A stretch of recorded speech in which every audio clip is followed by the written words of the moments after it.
Leitzaragoaz orain, han, herriko plazan, Oinatz Bengoetxeak azkeneko segindu dantza goizean jokatu du azken partida. Axer Gartzia, lehengusua laguntzuela aritu da, eta parean Xala eta Barriola izan ditu. Diego Álvarez de Arkaia, ari da jarraitzen Oinatzen agurfesta. Bartzelonan, Valentzian, Mexikon, Estatu Batuetan, pilotaleku eta leku askotan ibila Oinatz Bengoetxea, baina ziur hemen atzean daukadan pilotalekuari beste xarma bat hartzen diola Oinatz Bengoetxeak, hemen hasi baitzen lehenengo pilotakadak ematen, eta hemen bukatuko duelako 20 urteko ibilbide ikaragarria. Gaur, ekitaldi oso polita ospatuko da Leitzan, hasieratik Leitzako eskolako pilotariek jokatuko dute partidua.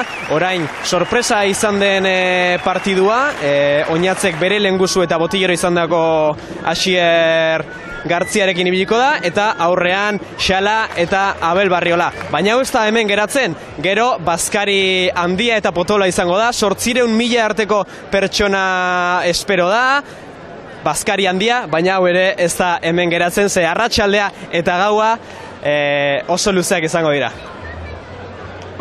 Eskerrik asko egiten etorri izatean guztiri, netzat plaza, Leitzar guztitzat bezala, netzat ere ikaragarri berezie da, hemen amestutako bukaera hemen izan du beti, giro ikaragarri, partidu ere ikaragarri politia eta Asierreri, Abeleri eta Iferi bihotzez eskerrik asko.